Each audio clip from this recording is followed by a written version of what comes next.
Hello students. तो आज हम अपना सबसे बेसिक चैप्टर ऑर्गेनिक केमिस्ट्री का, that is general organic chemistry, इसको हम स्टार्ट करेंगे। ठीक है। जनरल ऑर्गेनिक केमिस्ट्री स्टार्ट करने से पहले मैं आपको बता दूं कि ये सबसे बेसिक और सबसे इम्पोर्टेंट चैप्टर। बिना इसके, जैसा कि आप बिना मोल कॉन्सेप्ट के फिजिकल केमिस्ट्री के बाकी सभी चैप्टर से डील नहीं कर सकते। ठीक है। That is necessary for all chapters of physical chemistry except someone that is solid state, जो आपको 12th में पढ़ाया जाता है फर्स्ट चैप्टर, एंड अनदर कुछ ऐसे थ्योरेटिकल चैप्टर्स हैं जिनमें उसका यूज नहीं होता, बट 90% चैप्टर्स में मोल कॉन्सेप्ट का यूज होता है। तो वहां पर तो 90-10% बच भी जाता है। ठीक है। बट ऑर्गेनिक केमिस्ट्री के केस में वो 10% भी नहीं बचता जिसमें जीओसी का यूज ना हो। ठीक है। हम जनरल ऑर्गेनिक केमिस्ट्री को शॉर्ट फॉर्म में जीओसी बोलेंगे। ठीक है। जीओसी के बिना आपको ऑर्गेनिक केमिस्ट्री नहीं आ पाएगा, इसलिए आप ये पूरी कोशिश करेंगे, ठीक है, कि आपको ये चैप्टर एकदम अच्छे से समझ में आना चाहिए।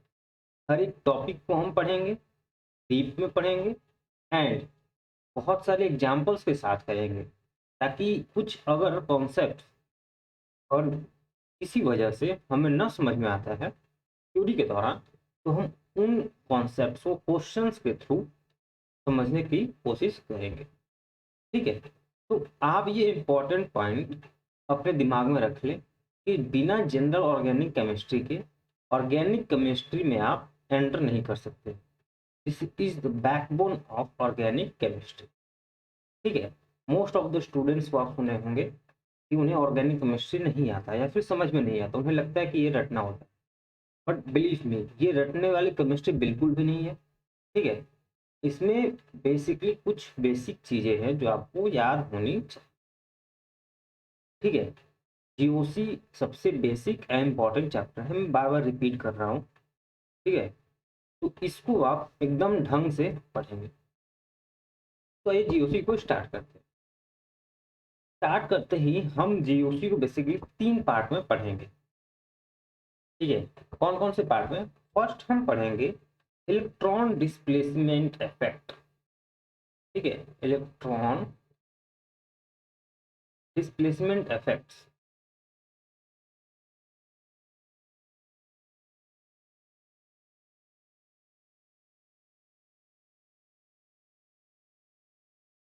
ठीक है। एक ये हम पढ़ेंगे। आफ्टर दिस कंप्लीशन हम स्टार्ट करेंगे अपना एसिड बेस कंपैरिजन। ठीक है। एसिड बेस स्ट्रेंथ का हम कंपैरिजन वगैरह देखेंगे, ये बहुत ही इंपॉर्टेंट है। ठीक है। ये यूं समझ लीजिए कि ये हर साल, not only in BHU entrance, in fact ये आपको जेई मेंस के एग्जाम्स में भी दिखेंगे, एसिड बेस स्ट्रेंथ। ठीक है। एंड एसिड बेस स्ट्रेंथ आने के लिए आपको ये इलेक्ट्रॉन डिस्प्लेसमेंट इफेक्ट्स बिल्कुल आना चाहिए, बिकॉज इनके यूज से ही हम एसिड बेस स्ट्रेंथ का कंपैरिजन करते हैं। आप अगर प्रीवियस ईयर के क्वेश्चंस देखे हों तो एसिड बेस स्ट्रेंथ सबसे इंपॉर्टेंट होता है जीओसी में। ठीक है। और जो तीसरी इंपॉर्टेंट चीज आती है दैट इज टॉटोमेरिज्म। ठीक है। आप लोगों में से कुछ लोगों को हो सकता है कि सर आप तो ये टॉटोमेरिज्म को जीओसी में क्यों पढ़ा रहे हैं, जबकि ये टॉपिक है आइसोमेरिज्म चैप्टर का। तो मैं आपको बता दूं कि मैं यहाँ पर बुक के हिसाब से नहीं पढ़ाऊंगा, मैं यहाँ पर चीज़ों को एनालाइज करके बताया जाएगा, ताकि आपको कम एफर्ट में ज़्यादा समझ में आए। ठीक है। हम यहाँ पर किसी बुक को फॉलो नहीं करने वाले हैं। जो चीज़ जिसकी मैकेनिज्म या फिर जिसकी इंपॉर्टेंस जहाँ है, हम वहाँ पर उसका डिस्कशन करें। ठीक है। जैसे कि जीओसी के बाद हम आइसोमेरिज्म वगैरह पढ़ेंगे। ठीक है। उसके बाद जैसे ही मैं उसके बाद ऑक्सीडाइजिंग एंड रिड्यूसिंग एजेंट्स की बात करूंगा। ठीक है। तो आप देखें किसी बुक में, जनरली एनसीईआरटी वगैरह में भी आप देखें तो कोई टॉपिक नहीं है specially oxidising and reducing agents के नाम से, रिएजेंट्स के नाम से। ठीक है। बट हम उनसे पढ़ेंगे क्योंकि अलग करके पढ़ेंगे तभी वो हमारे लिए इम्पोर्टेंट होगी, क्योंकि वो बहुत ही इम्पोर्टेंट चीज़ें हैं। वो हर साल क्वेश्चन उनसे आते हैं, ठीक है। और जीओसी की इम्पोर्टेंस आप इस बात से अंदाजा लगा सकते हैं कि हर साल अप्रोक्सीमेटली 5 to 7 क्वेश्चंस आपको बीएचयू के एंट्रेंस में मिल जाता है।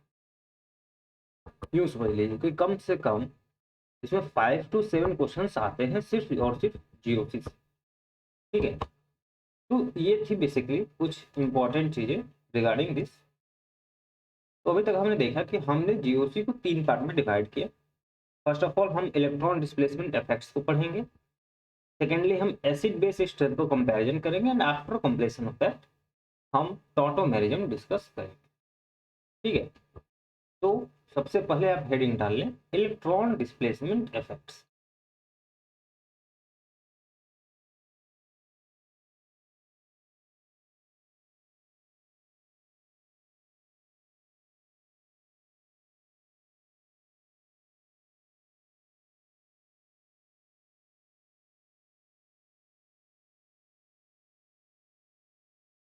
ठीक है, इलेक्ट्रॉन डिस्प्लेसमेंट इफेक्ट को हम अगेन इसको बेसिकली हम दो तरह से डिवाइड करते हैं, ठीक है।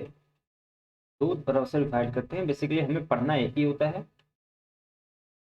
ठीक है। अपने सिलेबस में बेसिकली एक ही होता है, बट दो को ये डिवाइड किया जाता है, ठीक है। एक होता है टेम्परोरी इफेक्ट, ठीक है। एक होता है टेम्पोररी एंड एक होता है परमानेंट,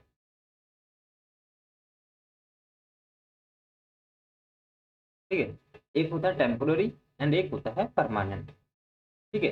टेम्पोररी को भी हम बेसिकली ये हमारे सिलेबस में नहीं है, हमें उतना इसको डीप में नहीं पढ़ना है, बट मैं एक ओवरव्यू आपको दे देता हूँ, ठीक है।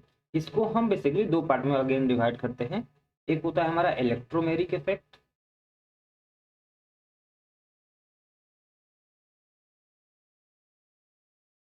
ठीक है। एंड दूसरा होता है हमारा इंडक्टोमेरिक इफेक्ट,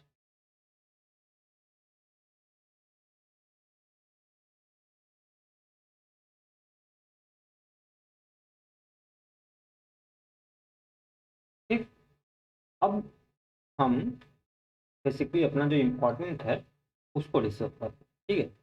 परमानेंट इफेक्ट्स में हमें बेसिकली तीन चीजें पढ़नी है, ठीक है। सबसे पहले हमें पढ़ना है इंडक्टिव इफेक्ट,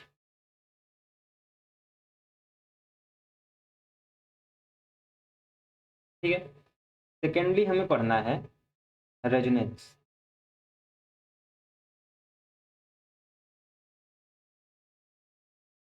ठीक है। एंड थर्ड हमें पढ़ना है हाइपर कंजुगेशन,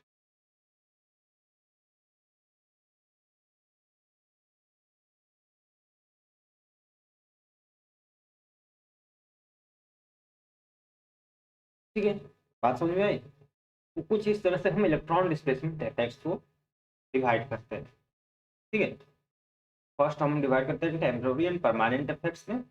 इनको फिर फर्दर हम डिवाइड करते हैं। टेम्पोररी हमें बेसिकली अभी नहीं पढ़ना है, हमें परमानेंट इफेक्ट्स के बारे में डिस्कस करना है, that is inductive, resonance and hyper conjugation, ठीक है।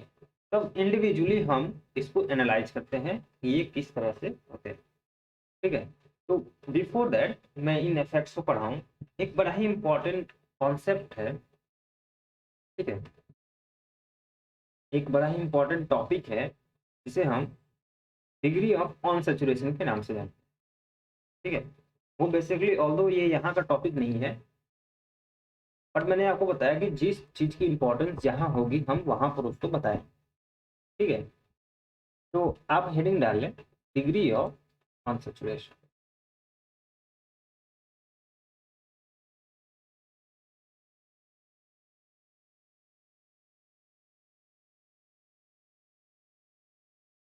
ठीक है।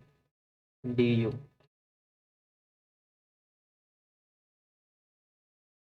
डिग्री ऑफ ऑन सेचुरेशन, आप इनको दो और नाम से जानते हैं। एक आप इसको डबल बॉन्ड इक्विवेलेंट के नाम से जानते हैं, double bond equivalent, okay. And एक और इसका नाम है that is index of hydrogen deficiency.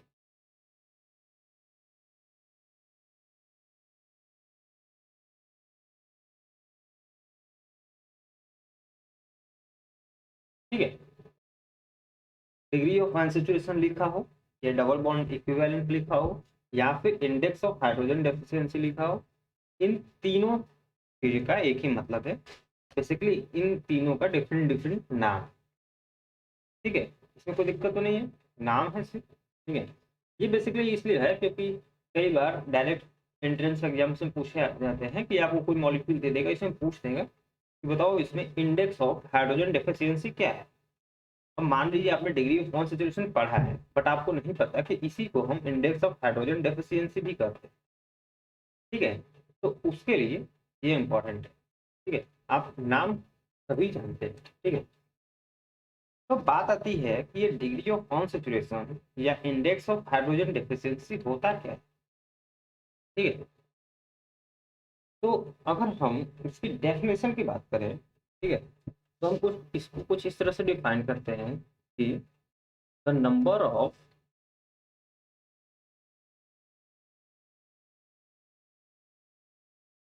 Pair of hydrogen. ठीक है, पेयर ऑफ हाइड्रोजन का मतलब H2 से होता है। ठीक है, हाइड्रोजन नहीं, सिर्फ सिंगल हाइड्रोजन नहीं, H2 मॉलिक्यूल से होता है। ठीक है, इन a molecule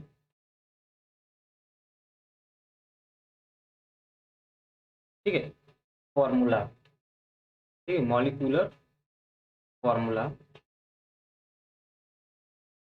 that it needs. ठीक है, वही मैं इसको अच्छे से एक्सप्लेन करूंगा। ठीक है, needs to be an alkane. ठीक है, अल्केन आपको पता है, लोअर क्लासेस से यहाँ पढ़ते आ रहे हैं, लेकिन इनका फॉर्मूला होता है CnH2n+। एग्जैक्टली। ठीक है, इज कॉल्ड द, अब डिग्री ऑफ कॉन्सेंट्रेशन लिख लें, इंडेक्स ऑफ हाइड्रोजन डेफिशिएंसी लिख लें, जो आपको अच्छा लगे। Is called the index of hydrogen deficiency. ठीक है,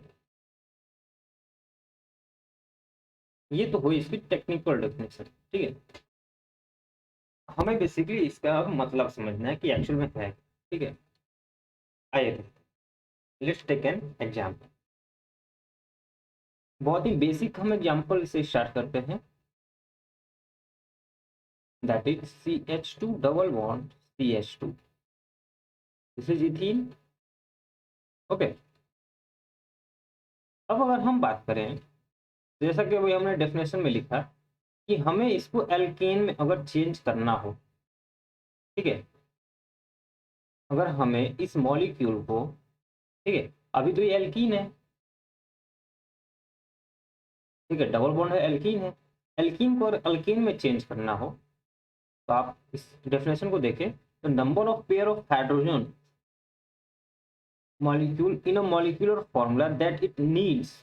ठीक है, जो मॉलिक्यूलर फॉर्मूला है आपका, इसको नंबर ऑफ हाइड्रोजन मॉलिक्यूल्स जितने नीड होंगे वही इसकी डबल बॉन्ड इक्विवेलेंट होगी या इंडेक्स ऑफ हाइड्रोजन डेफिशिएंसी होगा। ठीक है, तो अगर आप देखें तो आप इसको इस तरह से देखें, इसको फॉर्मूला लिख लें। फॉर्मूला क्या है, C2H4। ठीक है, अब आप नंबर ऑफ कार्बन एटम्स के बेसिस पर यहाँ पे n इक्वल टू क्या है, 2 है। ठीक है, एल्केन का फॉर्मूला लिख लें तो C2 होगा। ठीक है, H2n+2 होता है एल्केन के लिए, क्या होता है, CnH2n+2 होता है।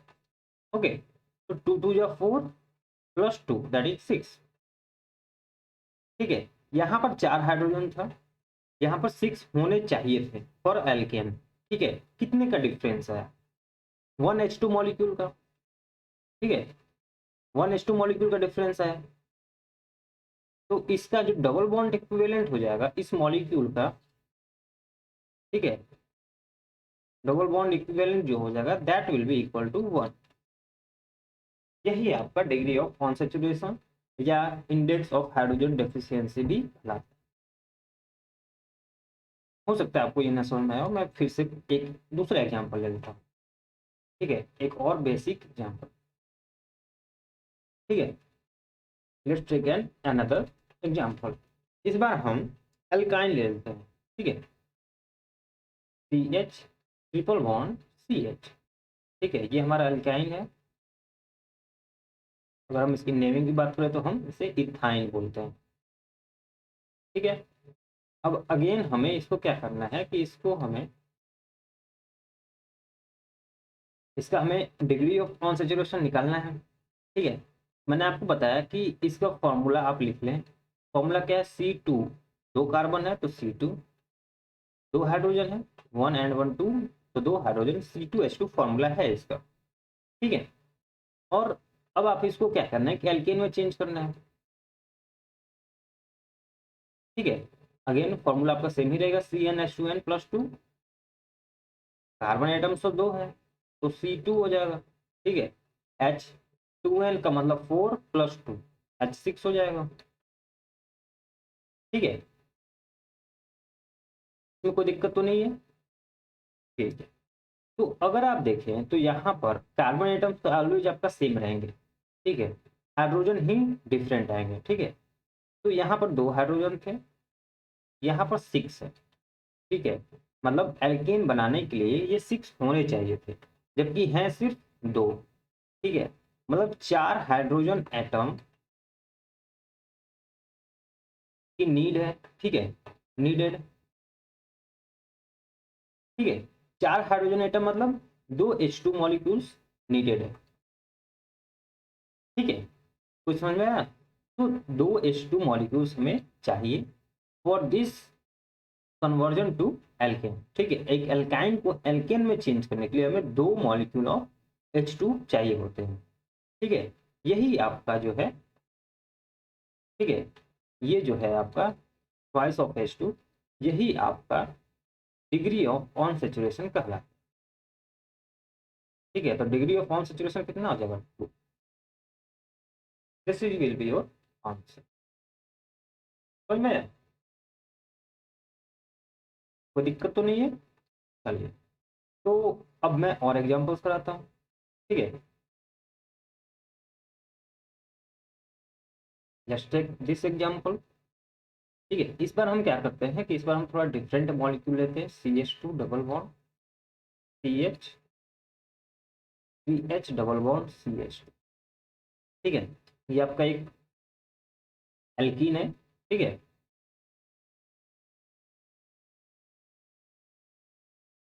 आपको इसको कन्वर्ट करना है एल्केन। आपको बेसिकली यहाँ पर क्या करना है, डबल बॉन्ड इक्विवेलेंट कैलकुलेट। ठीक है, एक बार आप ट्राई करें, उसके बाद मैं आपको एक्सप्लेन करता हूँ। आप पॉज करके कर लें। चलिए आइए डिस्कस करते हैं। तो अगर हम देखें तो फर्स्ट ऑफ ऑल मैंने आपको बताया कि इसकी फॉर्मूला को आप लिख लें देख करके। ठीक है, तो कार्बन कितने हैं, 1 2 3 4, 4 कार्बन हो गए। ठीक है, अब हाइड्रोजन काउंट कर लेते हैं, 2 3 4 एंड 2 6। ठीक है, C4H6।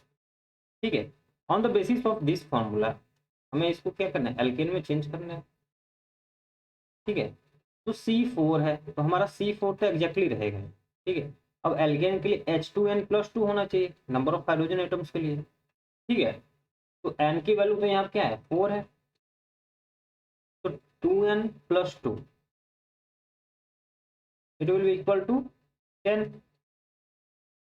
ठीक है, मतलब हाइड्रोजन यहाँ क्या होगा, 10। तो C4H10 होना चाहिए, जबकि है सिर्फ 6। ठीक है, तो आपको अगेन मैं आपको बोलूं तो यहाँ पर 6 है, होने चाहिए 10। ठीक है, तो इसके लिए आपको 4 हाइड्रोजन एटम्स की रिक्वायरमेंट है। ठीक है, 4 हाइड्रोजन एटम्स मतलब ट्वाइस ऑफ H2 मॉलिक्यूल।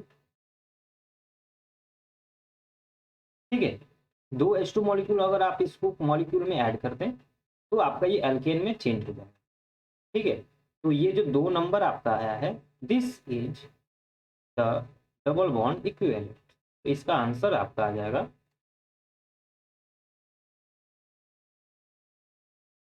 ठीक है, double bond equivalent is equal to 2 in this case.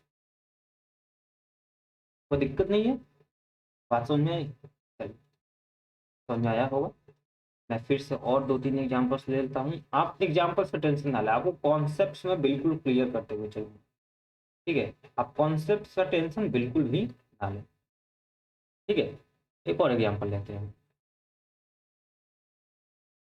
इस बार जो हम एग्जांपल लेते हैं दैट इज ऑफ बेंजीन, ठीक है? इस ऑर्गेनिक कंपाउंड को आप बहुत सुने होंगे, ठीक है? C6H6 इसका फॉर्मूला होता है, ठीक है? हर एक कार्बन पर एक एक हाइड्रोजन्स प्रेजेंट होते हैं,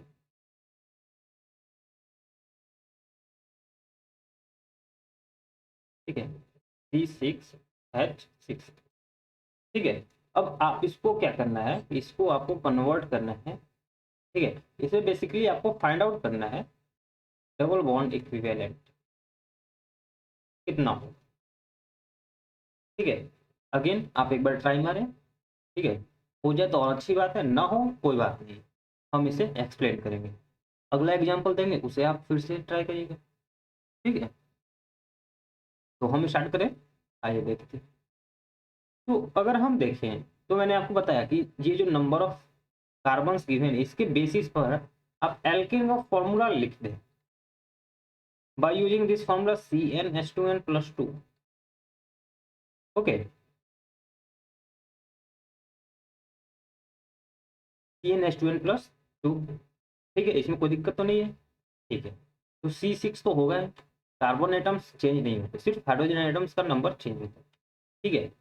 तो यहाँ पे n की वैल्यू क्या है, 6 है, तो 2n+2 कितना आ जाएगा, 6×2 = 12 + 2 14, तो C6H14 एल्केन होगा, ठीक है? अगर आप इसको कंप्लीटली एल्केन में चेंज करते हैं तो इसका फॉर्मूला C6H14 हो जाएगा, ठीक है? बट है कितना, सिर्फ 6 है और होने चाहिए 14, मिसिंग कितने, 8 हाइड्रोजन एटम्स, ठीक है? 8 हाइड्रोजन एटम्स मतलब 4H2 मॉलिक्यूल, ठीक है? एक H2 मॉलिक्यूल में 2 हाइड्रोजन एटम्स होते हैं ना, ठीक है? तो 8 हाइड्रोजन एटम्स में 4 मॉलिक्यूल होते हैं, ठीक है? ये बहुत बेसिक चीज थी, मैं ऐसे ही बता दिया आपको। मतलब आप इसमें अगर 4H2 मॉलिक्यूल ऐड कर दें, ठीक है, तो ये आपका बेंजीन जो है कंप्लीटली रिड्यूस हो जाएगा एल्केन में, ठीक है? तो आपको आपका आंसर मिल गया, double bond equivalent this will be equal to 4,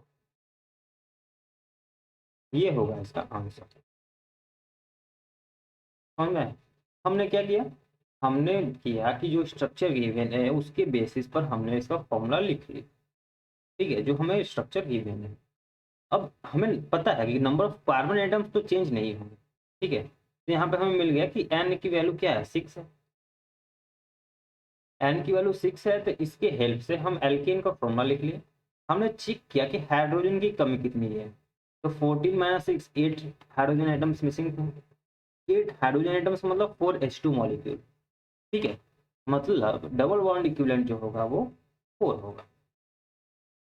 बताया ही था कि number of hydrogen molecules needed for to be converted into alkane of the given organic molecule, ठीक है? समझ में आया? चलिए एक बहुत ही बढ़िया एग्जांपल मैं आपको देता हूँ, इसे आप अपने से ट्राई करें, ठीक है? इसके बाद तो फिर मैं है हूँ, ठीक है? तो आप इसको अगेन एक बार अपने से खुद से ट्राई करेंगे, ठीक है? इस कंपाउंड को हम नेफ्थलीन बोलते हैं,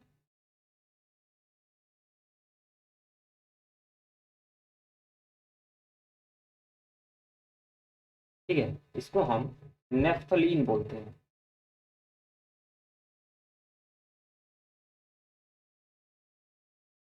ठीक है, इसको आपको फाइंड आउट करना है कि डबल बॉन्ड इक्विवेलेंट या फिर DU, डिग्री ऑफ कॉन्स्टिट्यूशन कितना है। ठीक है, चलिए लग जाइए काम पर।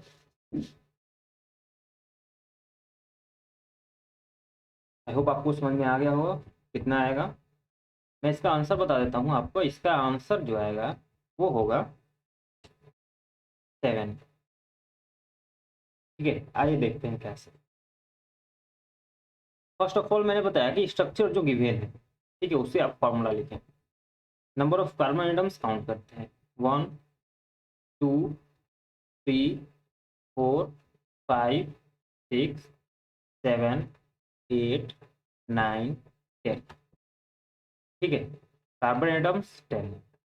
ठीक है, हाइड्रोजन एटम्स काउंट करते हैं। ठीक है, एक यहाँ पर है, एक यहाँ पर, ठीक है, एक यहाँ पर।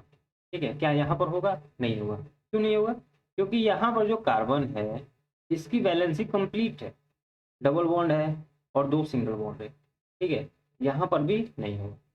ठीक है, यहाँ पर होगा, यहाँ पर होगा एंड यहाँ पर। ठीक है, तो नंबर ऑफ हाइड्रोजन एटम्स कितने हैं? 4 इधर है, 4 इधर है, टोटल 8।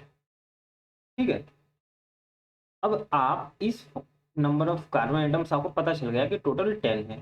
ठीक है, तो जब आप इसको कंप्लीटली एल्केन में चेंज करेंगे तो इसका फॉर्मूला चेंज हो जाएगा। C10 प्लस 2n+2 होगा। ठीक है, तो 2 10 या 20 प्लस 2 22 आएगा। ठीक है, तो जब मॉलिक्यूल ये एल्केन में कंप्लीटली कन्वर्ट होगा तो ये इस फॉर्मूले में कन्वर्ट हो जाएगा। ठीक है, कोई दिक्कत तो नहीं है। चलिए, तो अब देखिए कि होने चाहिए जब ये कंप्लीटली रिड्यूस होगा इसमें तो 22 हाइड्रोजन एटम्स होंगे और इनिशियली हैं सिर्फ 8। ठीक है, तो लगभग कितने नीडेड है? ठीक है, तो 14 हाइड्रोजन एटम्स हैं नीडेड।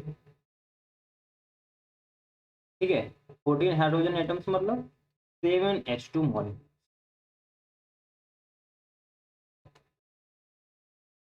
ठीक है, हेंस हमें नंबर ऑफ H2 मॉलिक्यूल्स मिल गए। तो डबल बॉन्ड इक्विवेलेंट जो होगा that will be equal to 7। समझ गया? तो दिक्कत तो नहीं है। तो ये तो एक मेथड था, इसका अभी 2 और मेथड है कैलकुलेशन। ठीक है, अब आइए उनको डिस्कस करते हैं। इस पे हमने कई एग्जांपल्स किए, आई थिंक 5-6 एग्जांपल्स हो गए होंगे। ठीक है, आइए हम उसके बेसिस पर देख लेते हैं किस तरह से हम जो है double bond equivalent find out कर सकते हैं। ठीक है, तो जो सेकेंड मेथड है वो बेसिकली एक फॉर्मूला बेस्ड है। ठीक है, और वो क्या है कि जो डिग्री ऑफ ऑन सेचुरेशन है,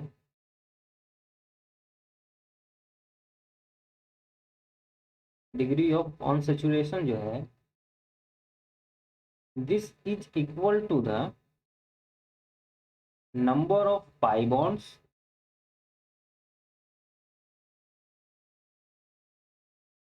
प्लस नंबर ऑफ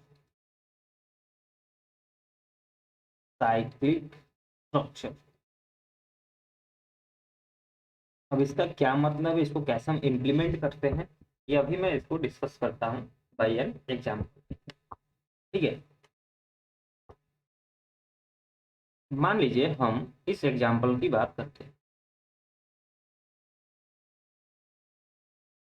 ठीक है, एक साइक्लोहेक्सीन है ये। ठीक है, हमने इसका डबल बॉन्ड इक्विवेलेंट निकालना है। ठीक है, तो इसके 2 तरीके हैं। एक तो आप जैसा मैं अभी अभी बताया आपको उस तरीके से आप निकाल लें, मैं वो भी बता देता हूँ। ठीक है,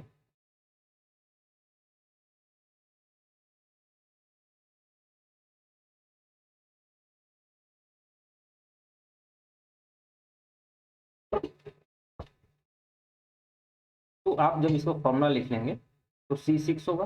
1 2 3 4 5 6 6 कार्बन एटम्स है। हाइड्रोजन एटम्स कितने हैं? ठीक है, तो 2 4 जा 8 प्लस 2 10।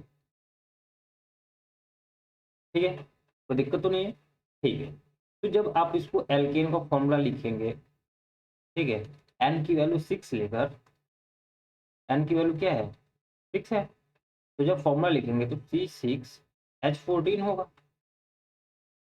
ठीक है, हाइड्रोजन एटम्स कितने मिसिंग है 4, 4 हाइड्रोजन एटम्स नीडेड। ठीक है, 4 हाइड्रोजन एटम्स मतलब 2H2 मॉलिक्यूल्स। ठीक है, तो आपका डबल बॉन्ड इक्विवेलेंट कितना आ जाएगा 2 आ जाएगा। ठीक है, एक तो ये तरीका है आपके पास। दूसरा तरीका क्या है, दूसरा तरीका ये है कि आप नंबर ऑफ पाई बॉन्ड्स,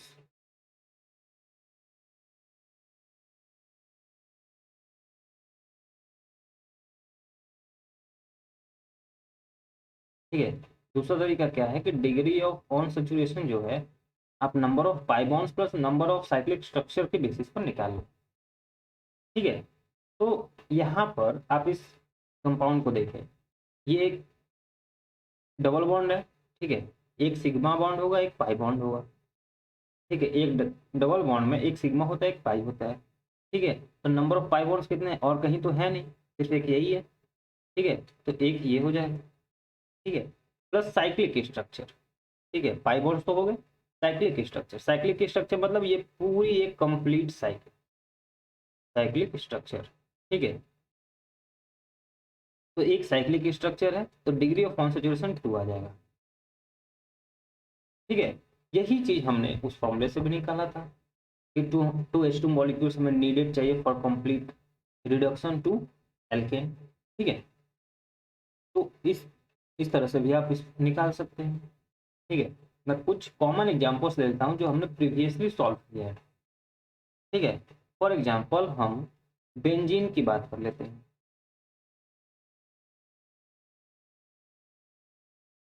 ठीक है, बिफोर दैट मैं आपको बता दूं, अगर आपको नहीं पता तो मैं आपको बता दूं कि CH2 डबल बॉन्ड CH2 कहीं भी अगर डबल बॉन्ड लिखा हो तो उस डबल बॉन्ड में एक सिग्मा बॉन्ड होता है एक पाई बॉन्ड होता है।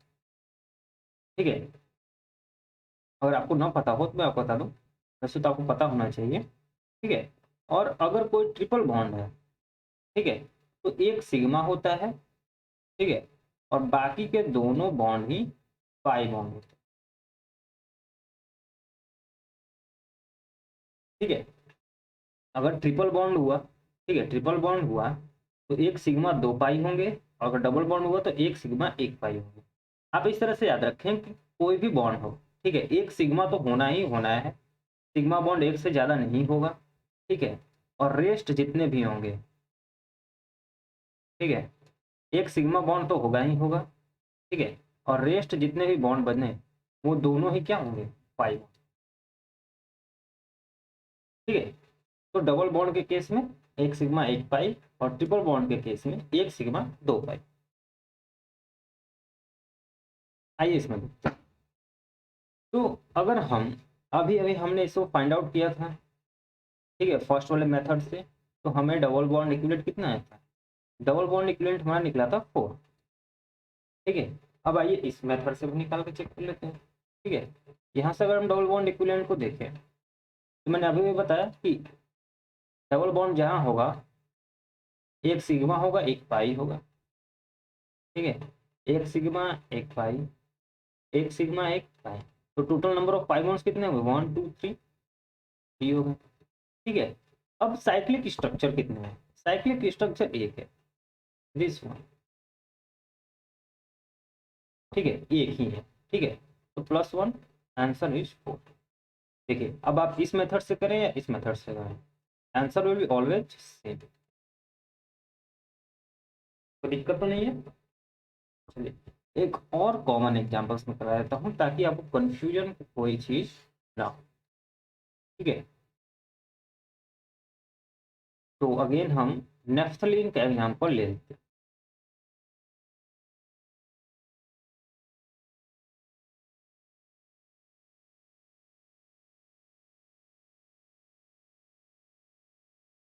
ठीक है, अगेन ही हमारा नेफ्थलीन है। हमने इनिशियली अभी फर्स्ट मेथड से इसको कैलकुलेट किया था डबल बॉन्ड इक्विवेलेंट, तो हमारा डबल बॉन्ड इक्विवेलेंट कितने आता है 7 है। ठीक है, आइए इस मेथड से करते हैं। ठीक है। तो डिग्री ऑफ ऑन सैचुरेशन या डबल बॉन्ड इक्विवेलेंट जो होगा, this is equal to number of pi bonds. ठीक है, पाई बॉन्ड्स काउंट करते हैं, एक सिग्मा एक पाई, एक सिग्मा एक पाई, एक सिग्मा एक पाई, एक सिग्मा एक पाई, एक सिग्मा एक पाई। ठीक है, जहां जहां भी डबल बॉन्ड है एक सिग्मा बॉन्ड होगा, एक पाई बॉन्ड होगा, हमें सिर्फ पाई को कंसिडर करना है। ठीक है, तो 1 2 3 4 5, 5 पाई बॉन्ड्स हैं। ठीक है, प्लस अब इन पाई बॉन्ड्स पे एक काम करता हूँ मैं, इरेज कर देता हूँ।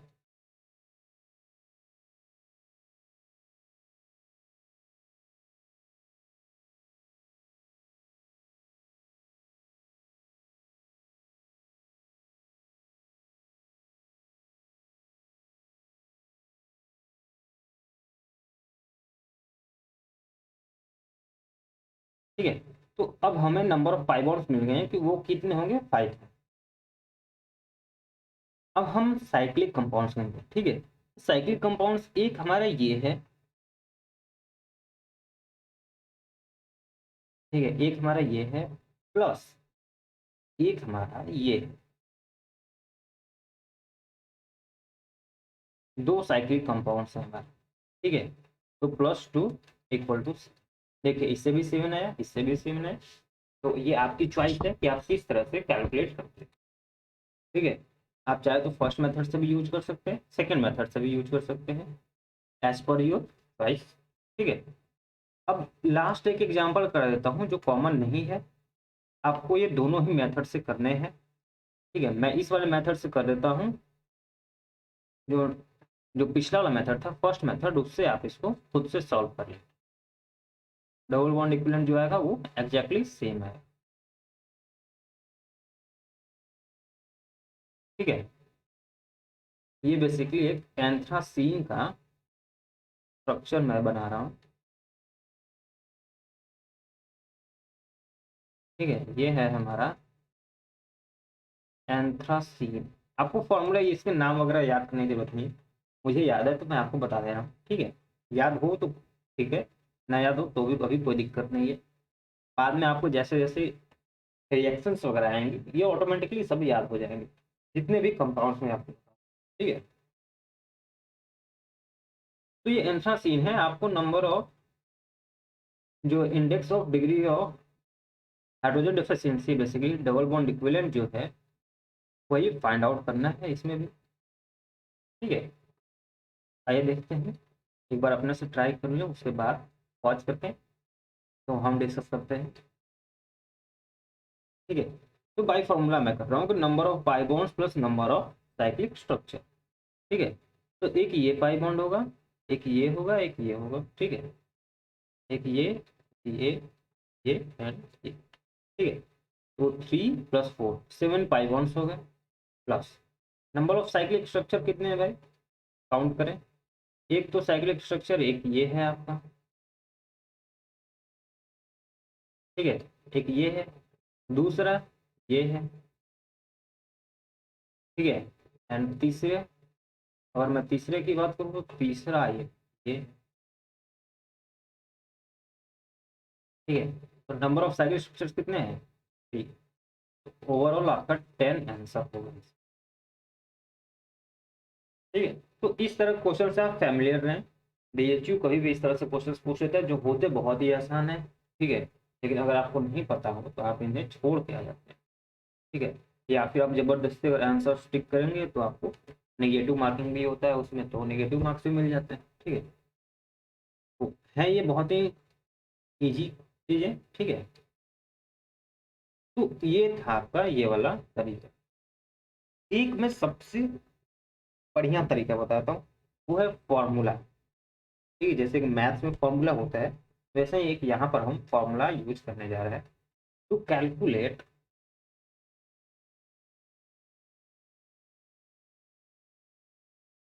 डबल बॉन्ड इक्विवेलेंट या इंडेक्स ऑफ हाइड्रोजन डेफिशिएंसी। ठीक है, फॉर्मूला क्या है कि जो डिग्री ऑफ ऑन सैचुरेशन है, देखिए मैं इन तीनों नेम्स का यूज इसलिए कर रहा हूँ ताकि आप इन तीनों नेम से फेमिलियर है। ठीक है, आपको ये पता हो कि डबल बॉन्ड इक्विवेलेंट हो, इंडेक्स ऑफ हाइड्रोजन डेफिशिएंसी लिखा हो या डिग्री ऑफ अनसैचुरेशन लिखा हो, तीनों का मतलब एक ही है। ठीक है, इसीलिए मैं इन तीनों का यूज बार बार कर रहा हूँ। ठीक है, तो डिग्री ऑफ अनसैचुरेशन जो है बेसिकली इसका जो फॉर्मूला होता है वो बड़ा ही आसान होता है। वो होता है twice of NC plus 2 minus M plus T divided by 2। ठीक है, अब ये NC plus M plus T क्या है? ठीक है, तो यहाँ पर NC जो है वो है number of carbon atoms. Okay, number of carbon atoms in this जिस मॉलिक्यूल में आपको निकालना है उसमें नंबर ऑफ कार्बन एटम्स। ठीक है, M क्या है? M है आपका नंबर ऑफ मोनोवैलेंट। मोनोवैलेंट मतलब दो एलिमेंट जिनकी वैलेंसी 1 होती है, नंबर ऑफ मोनोवैलेंट एटम्स। ठीक है, फॉर एग्जांपल आपका हाइड्रोजन हो सकता है या फिर इसी की कोई आइसोटोप हो सकता है, ड्यूटेरियम या ट्रिटियम। ठीक है, या फिर कोई हैलोजन आपका हो सकता है। ठीक है, क्लोरीन हो सकता है, क्लोरीन, ब्रोमीन। ठीक है, या फिर आयोडीन। ठीक है, अब जो लास्ट है टी वो है नंबर ऑफ ट्राईवैलेंट कंपाउंड या फिर ट्राईवैलेंट एटम। ठीक है, ट्राईवैलेंट एटम कौन होते हैं? नाइट्रोजन फैमिली के होते हैं। नाइट्रोजन हो गया, फास्फोरस हो गया, आर्सेनिक हो गया। ठीक है, तो ये बेसिकली एक बहुत ही बढ़िया फॉर्मूला है। ठीक है, जहां पर कुछ काम नहीं आता, आपको इनिशियली जो दो मेथड बताए वो काम नहीं आते, वहां पर ये फॉर्मूला काम आता है। मैं आपको कुछ एग्जांपल्स भी कराता हूँ। ठीक है, कि ऐसे कौन कौन से पॉइंट्स जहां पर हमारे जो जो पिछले दो हैं फॉर्मूले वो बेसिकली फेल नहीं होते हैं, वो बेसिकली थोड़े कॉम्प्लिकेटेड हो जाते हैं। ठीक है, तो वहां पर ये फॉर्मूला बड़ा काम है। ठीक है, तो आप इस फॉर्मूले को नोट डाउन कर लें, तो फिर मैं उसको डिस्कस करता हूँ एग्जाम्पल से। ठीक है, तो आपने नोट कर लिया होगा, आइए देखते हैं। ठीक है, तो मैं कुछ first of all common examples ले लेता हूँ ताकि आपको ये पता हो कि तीनों ही फॉर्मूला सही है। ठीक है, आपको जो दिमाग में आ जाए वो आप इम्प्लीमेंट कर दे, आपका आंसर सही है। ठीक है, हम इनिशियली अगेन बेंजीन का एग्जाम्पल लेते हैं। ठीक है,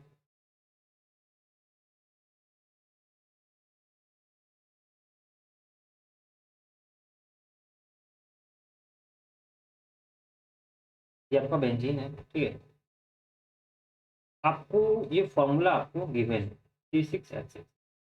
ठीक है, तो बेसिकली देखिए ये फॉर्मूला वाला जो मेथड है जो अभी अभी मैं आपको बता रहा हूँ, ये तब सबसे ज्यादा काम आता है जब आपको स्ट्रक्चर ना गिवन है। ठीक है, आपको स्ट्रक्चर ना गिवन, आपको नहीं पता कि पाई बॉन्ड्स कितने हैं, साइक्लिक स्ट्रक्चर है या ओपन स्ट्रक्चर है। ठीक है, तब ये फॉर्मूला और भी ज्यादा काम आता है। ठीक है, तो अब देखिए आपको ये कंपाउंड का फॉर्मूला गिवन है। ठीक है, तो आप इक्वेशन लिख लें डबल बॉन्ड इक्विवेलेंट का। वो क्या है? Twice of NC plus 2 minus M plus T divided by 2। Okay, तो डिग्री ऑफ अनसैचुरेशन जो होगा that will be twice of NC।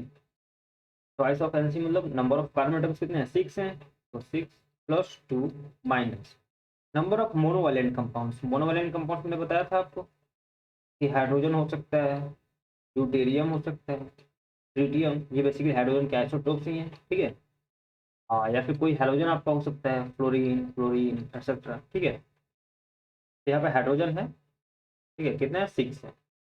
ठीक है, तो -6 प्लस टी।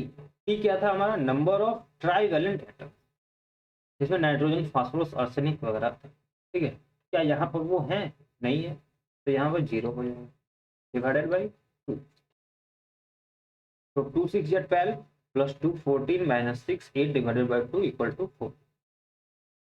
तो आप मुझे बताएं कि जो हम पहले दोनों मेथड से हम निकाले थे उनसे भी हमारा आंसर 4 ही आया था या डिफरेंट है? ऑब्वियसली सेम आया था 4। तो यहाँ पर आपका ये क्लियर हुआ कि ये फॉर्मूला आपका बिल्कुल सही है। ठीक है, अब आप इस फॉर्मूले का यूज करते हैं या फर्स्ट वाले मेथड का यूज करते हैं, ठीक है, कि H2 मॉलिक्यूल से आप उसमें ऐड करके देखें एल्केन का फॉर्मूला निकाल के, या सेकेंड मेथड यूज करते हैं number of pi bonds plus number of cyclic compounds, ठीक है, साइक्लिक स्ट्रक्चर, ठीक है। तो this is your choice, but तरीका आपको तीनों पता होना चाहिए, क्योंकि ऐसे बहुत सारी चीजें हैं जहां पर कोई एक मेथड अगर ज्यादा कॉम्प्लिकेटेड हो जाता है तो हम दूसरे मेथड से उसका आंसर ले लेते हैं, ठीक है। आंसर तीनों से ही सेम आएगा, ठीक है। आपने नोट कर लिया हो, एंड नोट अगर ना किया हो तो आप इसको नोट डाउन कर लें फर्स्ट ऑफ ऑल। तो आइए अब नेक्स्ट देखते हैं, ठीक है। अब बात आती है कि ऐसे इसका फॉर्मूला यूज करने क्या, इसकी क्या रिक्वायरमेंट थी। ऑब्वियसली हमने दो दो तरीके थे, ठीक है, उनमें से हम कोई यूज कर लेते, ये तीसरा लेने का क्या मतलब है। मैं आपको बता दूं कि तीसरे की रिक्वायरमेंट इसलिए है, ठीक है, क्योंकि मान लीजिए आपको C8H8, ठीक है, ये आपको फॉर्मूला गिवन है, ठीक है, और क्वेश्चन साफ साफ आ गया कि बताओ इसमें इंडेक्स ऑफ हाइड्रोजन डेफिशिएंसी क्या है, कितनी है, तो ये तो परेशानी होगा। अब C8H8 से तो हम ये पता नहीं लगा सकते कि ये है क्या, साइक्लिक स्ट्रक्चर है, ठीक है, या डबल बॉन्ड है, या ओपन स्ट्रक्चर बना हुआ है, इसके बहुत सारे हम बना सकते हैं, ठीक है। उस टाइम में ये फॉर्मूला सबसे बेस्ट है, ठीक है। आप फॉर्मूला लिखें डबल बॉन्ड इक्विवेलेंट का, ठीक है, वो होता है twice of Nc+2 minus M plus T divided by 2। सभी वैल्यूज को पुट करें, Nc कितना है 8 है, तो 2 8 या 16 प्लस 2 माइनस M, M का मतलब नंबर ऑफ हाइड्रोजन एटम्स है, ठीक है, मोनोवैलेंट कंपाउंड, यहाँ पर हाइड्रोजन है सिर्फ, ठीक है, तो यहाँ पर 8 हो जाएगा, plus T trivalent compound, nitrogen phosphorus arsenic वगैरह है नहीं इसमें, तो यहाँ पर 0 पुट होगा, ठीक है, डिवाइडेड बाई 2। तो 16 plus 2 18 minus 8 that is 10 divided by 2 equal to 5। ये आपका डबल बॉन्ड इक्विवेलेंट आ जाएगा। बताइए इतनी आसानी से यहाँ पर ये निकल आया, क्या इतनी आसानी से आप निकाल पाते हैं? नहीं निकाल पाते उन दोनों मेथड से। क्यों नहीं निकाल पाते, मैं इसका स्ट्रक्चर भी बता देता हूँ। ये जो होता है इसे हम क्यूबेन बोलते हैं, ठीक है, क्यूबेन। एक क्यूब का स्ट्रक्चर आप बना दें तो ये इसी को हम क्यूबेन बोलते हैं, ठीक है। अब मान लीजिए ये आपको क्यूब गिवन है, अब बताइए आप इसमें नंबर ऑफ साइक्लिक स्ट्रक्चर्स किस तरह से काउंट करेंगे, काफी कॉम्प्लिकेटेड हो जाएगा ना, ठीक है। और मान लीजिए आपको सिर्फ ये स्ट्रक्चर ही गिवन होता है, ये फॉर्मूला गिवन ही नहीं होता, ना पता होता कि आपको C8H8 होगा, ठीक है, तो आप एक वैलेंसी के हिसाब से फर्स्ट ऑफ ऑल चेक करते हैं कि यहाँ पर हाइड्रोजन, हर एक कॉर्नर पर एक एक हाइड्रोजन होंगे सिर्फ, ठीक है, तो ओवरऑल 8 हाइड्रोजन होंगे, ठीक है, कार्बन 8 है, तो C8H8 को फॉर्मूला निकालना पड़ता है, ठीक है। एक बार आपको फॉर्मूला निकल गया तो आप इस फॉर्मूले से भी निकाल सकते हैं, ठीक है। आप चाहें तो इस फॉर्मूले को डायरेक्ट यूज करके आंसर आप 5 ले सकते हैं, या फिर आप ये इससे आप एल्केन का फॉर्मूला बना लें। एल्केन का जब फॉर्मूला आपका होगा, जब ये कंप्लीटली रिड्यूस हो जाएगा एल्केन में, किस तरह से होगा कि C8 कार्बन एटम्स तो सेम होंगे, H कितना होगा, तो 8 2 जा 16 प्लस 2 18 होगा, ठीक है। तो बेसिकली अगर आप डिफरेंस देखें तो 10 हाइड्रोजन एटम्स का है, मतलब 5 H2 मॉलिक्यूल्स, ठीक है, 5 H2 मॉलिक्यूल्स का मतलब 5 आपको यहाँ पर इंडेक्स ऑफ हाइड्रोजन डेफिशिएंसी। यहाँ तक बात समझ में आई या नहीं, ठीक है। अगर बात समझ में आई, ठीक है, तो एक स्ट्रक्चर मैं आपको गिवन दे रहा हूँ, आपको तीनों ही मेथड से आपको फाइंड आउट करना है उसका आंसर, तीनों से ही सेम आएगा, ठीक है। उसके बाद यहाँ पर आपका ये जो डबल बॉन्ड इक्विवेलेंट का कॉन्सेप्ट है खत्म हो, उसके बाद अगेन हम अपने इंडक्टिव इफेक्ट को कंटिन्यू करेंगे। ठीक है, ट्राई करेंगे ना आप? बिल्कुल ट्राई करेंगे। इतना बढ़िया से समझाया है। ठीक है, तो आपको बहुत ज़्यादा डिफिकल्ट कोई नहीं है। ठीक है, आपको ये एक बेंजोइक एसिड, ठीक है, इसको हम बेंजोइक एसिड बोलते हैं। ठीक है, ये बेंजोइक एसिड आपको गिवन है। आप में इसमें कन्वर्ट करना है कि डिग्री ऑफ ऑन सेचुरेशन क्या है। ठीक है, चलिए फाइंड आउट करें। तो पॉज करके अपने से ट्राई कर लें एक बार। ठीक है, तो इसका आंसर आएगा, अगर मैं इसकी आंसर की अगर मैं बात करूं तो इसका आंसर आ जाएगा।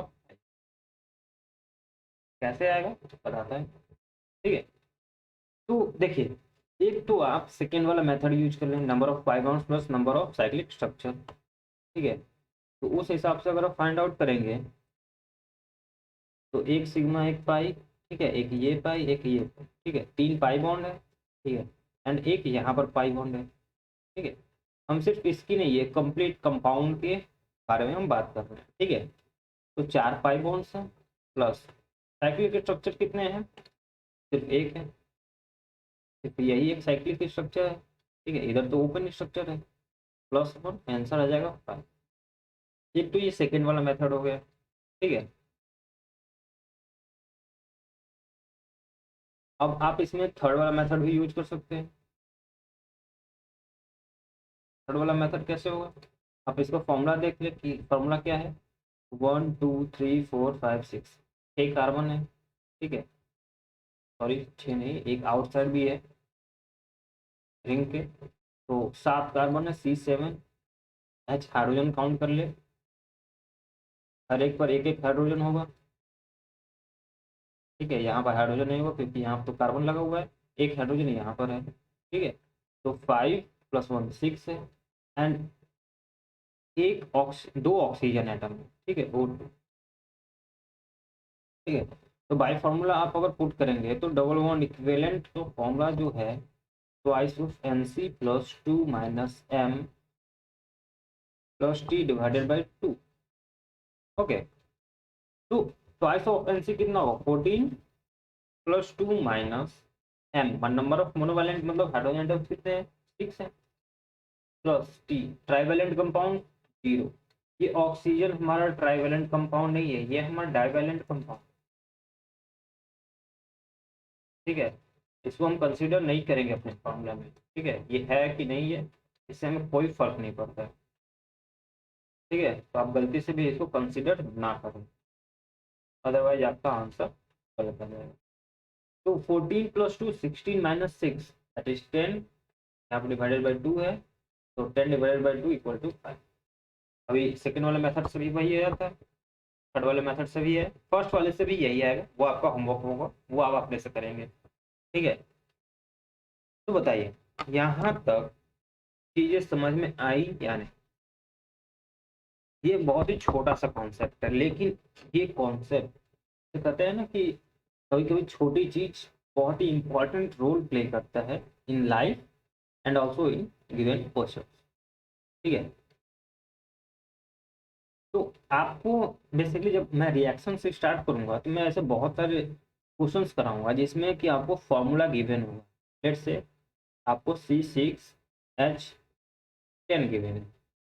ठीक है, तो आपको ये पता लगाना होता है, ठीक है, इसमें डबल बॉन्ड है या नहीं है। ठीक है, ये साइक्लिक होगा या नहीं होगा। ठीक है ना? तो इन दैट केस ये डबल बॉन्ड इक्विवेलेंट का कॉन्सेप्ट बहुत यूज होता है। ठीक है, इसीलिए मैं यहाँ पे इसको डिस्कस किया। आई होप आपको समझ में आया होगा। ठीक है, तो समझ में आया होगा तो आप कमेंट बॉक्स में जरूर बताना। अगर नहीं समझ में आया होगा तो भी बताना, मैं एक अगेन ट्राई करूंगा आपको क्लियरली समझाने में। ठीक है, तीनों ही मेथड इंपॉर्टेंट है एंड तीनों नेम भी इंपॉर्टेंट है। ठीक है, degree of concentration, double bond equivalent, या फिर इंडेक्स ऑफ हाइड्रोजन डेफिशिएंसी। बात समझ में आई? में कोई दिक्कत तो नहीं है? चलिए। ठीक है। तो हमें अब डिग्री ऑफ कॉन्सेंट्रेशन हमने पढ़ लिया, तो हमें अब स्टार्ट हमें करना था इंडक्टिव इफेक्ट। ठीक है,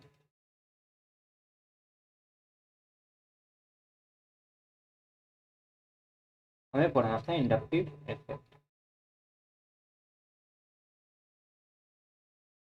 ठीक है, इंडक्टिव इफेक्ट बेसिकली हम दो तरह से डिवाइड करते हैं। किस तरह से डिवाइड करते हैं, मैं उससे पहले मैं आपको कुछ चीज बता दूं कि इंडक्टिव इफेक्ट आता क्यों। ठीक है, मान लीजिए कोई कार्बन चेन है, ठीक है, और इससे कोई एक्स ग्रुप लगा हुआ है, ठीक है, जहां पर electronegativity of x is greater then electronegativity of carbon को। ठीक है, मतलब ये एक्स आपका कोई भी हेलोजन हो सकता है, ठीक है, क्लोरीन, क्लोरीन, ब्रोमीन, ठीक है, आपका कोई ऑक्सीजन हो सकता है, ठीक है, नाइट्रोजन हो सकता है, ठीक है, कोई भी मोर इलेक्ट्रोनेगेटिव एटम हो सकते हैं कार्बन से। ठीक है,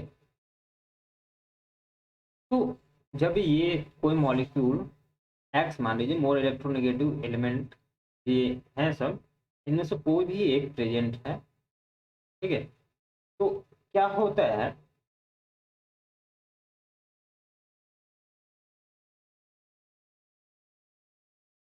कि जो ये डबल बॉन्ड है, ये जो सिग्मा बॉन्ड है, कोवेलेंट बॉन्ड जो है, जो शेयरिंग ऑफ इलेक्ट्रॉन से बना है, इसमें क्या होता है कि जो इलेक्ट्रॉन क्लाउड है वो अपनी ओर जो मोर इलेक्ट्रोनेगेटिव एलिमेंट है वो खींचता है। ठीक है, कंप्लीटली नहीं, पार्शियली। पार्शियली मतलब थोड़ा बहुत। ठीक है, जिससे कि इस पर डेल नेगेटिव चार्ज आता है और इस पर डेल पॉजिटिव।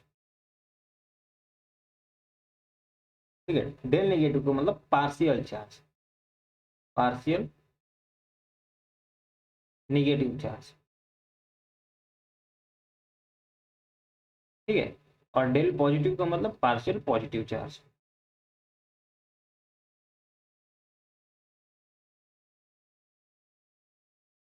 तो आपको पता है कि इलेक्ट्रॉन की जो होता है वो माइनस होता है चार्ज, ठीक है, नेगेटिव चार्ज होता है। तो ये जिस तरफ जाएगा उस पर डेल नेगेटिव चार्ज आएगा। ठीक है, तो अब क्या होता है कि जब ये मोर इलेक्ट्रोनेगेटिव एलिमेंट जब इससे ऐड हुआ, ठीक है, इस मॉलिक्यूल में, तो ये पार्शली डेल नेगेटिव चार्ज हो गया, डेल वन पॉजिटिव हो गया। ठीक है, तो इसमें क्या होता है कि ये जो पार्शली बॉन्ड आया, ठीक है, इसी को हम इंडक्टिव इफेक्ट बोलते हैं, ड्यू टू दिस एक्स। ठीक है, तो सिंस इस पे माइनस डेल माइनस आ जाए तो हम इसे माइनस आई ग्रुप बोलते हैं। ठीक है, और इस ग्रुप पर डेल पॉजिटिव चार्ज आया तो हम इसे प्लस आई बोलते हैं। ठीक है, तो आपको ये क्लियर हुआ कि मतलब इंडक्टिव इफेक्ट हमारा दो टाइप में डिवाइड होने वाला है, एक माइनस आई होगा, एक प्लस आई होगा। ठीक है, तो इसको डिवाइड करने से पहले मैं कुछ इंपॉर्टेंट चीज बता देता हूँ।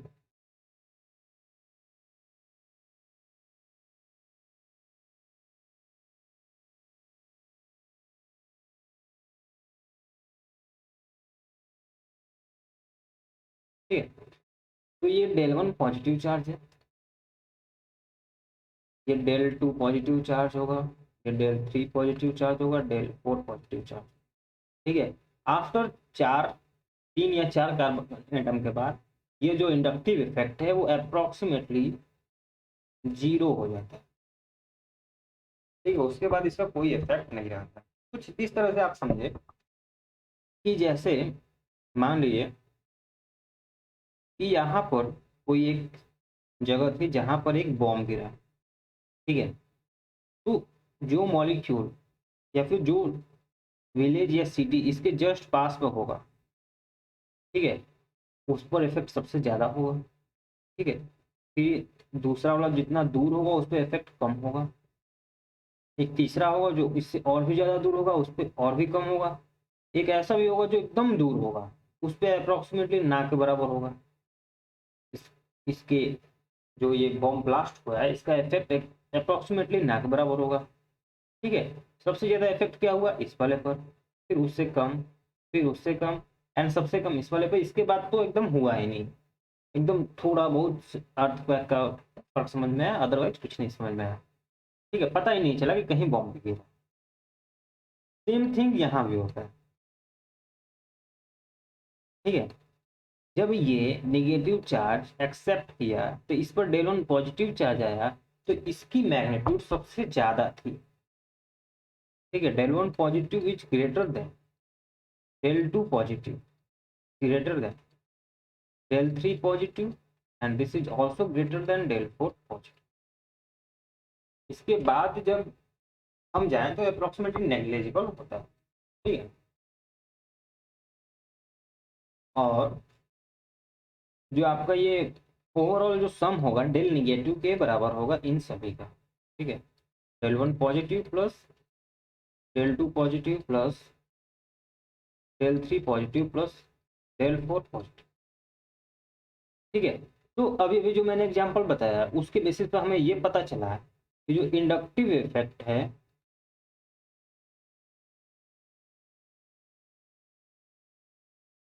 Is distance dependent.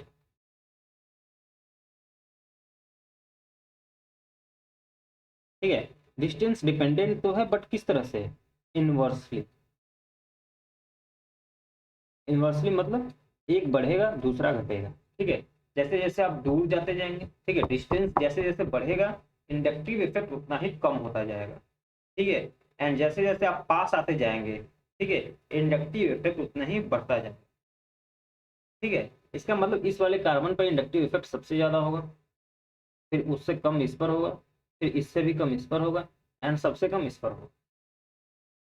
ठीक है, यहाँ तक बात समझ में आई, तो कोई दिक्कत तो नहीं है। तो आप इसका ये बेसिकली एक इसका ओवरव्यू था। आप इसका चाहें तो एक जो इसकी डेफिनेशन होती है आप उसको नोट डाउन कर लें। ठीक है, मैं बता देता हूँ।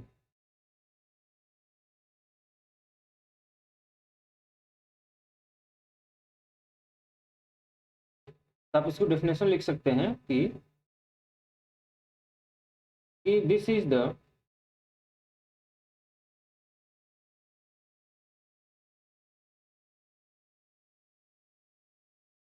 Permanent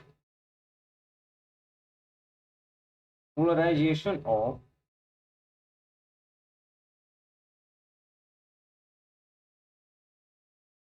electron cloud. ठीक है, ये जो है कोई भी जो इलेक्ट्रॉन क्लाउड है, ठीक है, इलेक्ट्रॉन जो है इस सी एक्स का परमानेंट पोलराइजेशन हो जाता है। ठीक है, पोलराइजेशन मतलब बट जाता है। ठीक है, इस पर डेल नेगेटिव चार्ज आ जाता है, इस पर डेल पॉजिटिव चार्ज आ जाता है, डेल वन पॉजिटिव। ठीक है, तो कुछ इस तरह से इसका पोलराइजेशन हो जाता है। ठीक है, और एक इंपॉर्टेंट चीज आप इसको नोट डाउन कर सकते हैं कि inductive effect is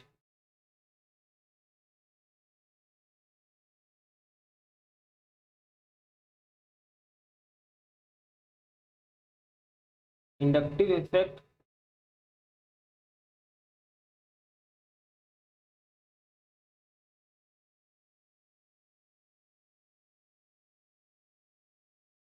is only and only,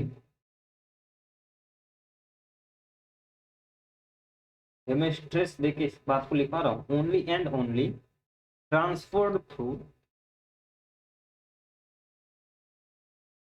sigma bond.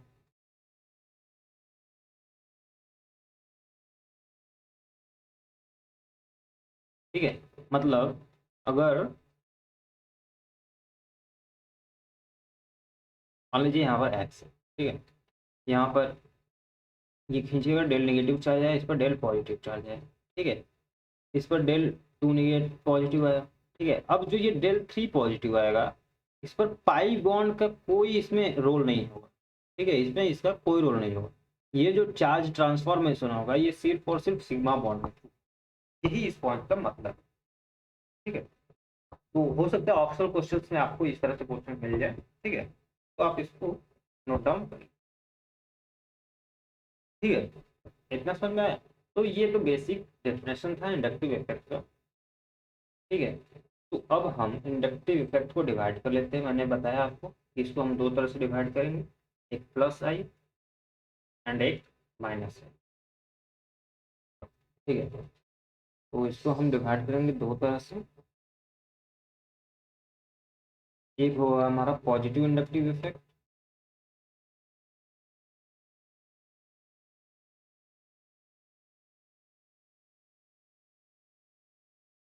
और दूसरा होगा हमारा negative inductive effect,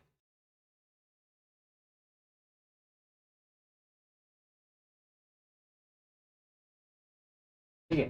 positive inductive effect को हम प्लस आई से रिप्रेजेंट करेंगे एंड नेगेटिव इंडक्टिव इफेक्ट को हम माइनस आई से रिप्रेजेंट करेंगे, ठीक है। कुछ इंपॉर्टेंट चीज मैं आपको बता दूं कि ये जो पॉजिटिव इंडक्टिव इफेक्ट है, ठीक है, ये किस तरह के ग्रुप शो करते हैं, ठीक है।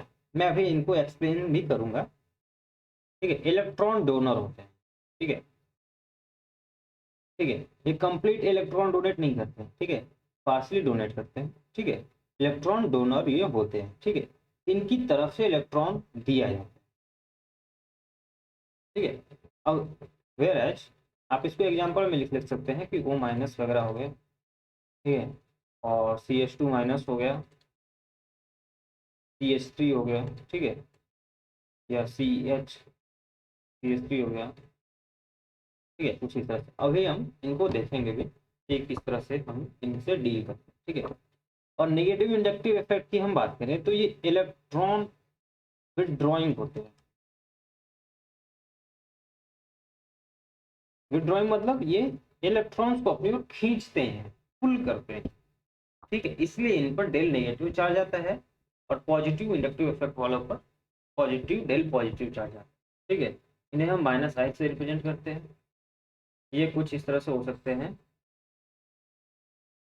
कि आपका साइनाइड हो सकता है, ठीक है, NO2 हो सकता है, ठीक है, OH हो सकता है, क्लोरीन, क्लोरीन, ठीक है, या फिर SO3H सल्फोनिक ग्रुप हो सकता है या एसिड हो सकता है, ठीक है। अभी इनकी एक सीरीज है जो मैं अभी आपको लिखवाऊंगा और उसका बकायदा तरीका भी बताऊंगा कि आप किस तरह से उसको सिर्फ 2 या 3 बार में आप उसको रीड करके आप इसको कंप्लीटली याद रख सकते हैं, ठीक है। एक बेसिकली ट्रिक है, ठीक है। तो ये कुछ इस तरह से है कि इलेक्ट्रॉन विड्रॉइंग होते हैं। इलेक्ट्रॉन विड्रॉइंग मतलब इलेक्ट्रॉन एक्सेप्टर भी आप इसे बोलते हैं, ये जो है इलेक्ट्रॉन एक्सेप्टर होते हैं, ठीक है। ये डोनेट करते हैं प्लस वाई वाले, तो ये एक्सेप्ट करते हैं, ठीक है, यही फर्क है। तो बेसिकली हम इंडक्टिव फैक्टर को दो पार्ट में यहाँ पर डिवाइड कर दिए। एक हो गया हमारा प्लस आई, ठीक है, पॉजिटिव इंडक्टिव इफेक्ट, एंड दूसरा हो गया हमारा नेगेटिव इंडक्टिव इफेक्ट, ठीक है। यहाँ तक चीजें समझ में आई, कोई दिक्कत वाली बात नहीं होगी आई थिंक। सब चीज़ों को मैं अच्छे से आपको समझाने की कोशिश किया हूँ, ठीक है। तो आज के लिए हम इतना ही रखते हैं, ठीक है, क्योंकि वीडियो की लेंथ काफ़ी बड़ी हो जाएगी, थोड़ा लेंदी हो जाएगा तो देखने में अच्छा नहीं लगता, आपको भी बोरिंग सा लगेगा, ठीक है। तो आज के लिए इतना ही, ठीक है। इंडक्टिव इफेक्ट को हमने दो पार्ट में डिवाइड कर दिया, यहाँ तक आप रिविजन करें, ठीक है। और जो डबल बॉन्ड इक्विवेलेंट के बेसिस पर अगर आपको क्वेश्चंस मिलते हैं, ठीक है, तो आप उनको अटेम्प्ट करें, बेशक आप सब हो जाएंगे, ठीक है। इसमें मेरी गारंटी है कि उसमें कोई दिक्कत नहीं होने वाला आपका, ठीक है। कॉन्सेप्ट सिखाना मेरा काम है, उसके बेसिस पर जो कॉन्सेप्चुअल एग्जाम्पल्स हैं, ठीक है, जिनसे कॉन्सेप्ट और क्लियर होते हैं, उन एग्जाम्पल्स का भी कराना है मेरा काम है। एंड एग्जाम्पल्स कुछ ऐसे भी होंगे जो थोड़े लेंदी होंगे, ठीक है। उन सभी को आप कॉन्सेप्ट का टेंशन बिल्कुल ना लें, वो मेरा काम है। आप सिर्फ प्रैक्टिस करें एंड रिवीजन करें, ठीक है।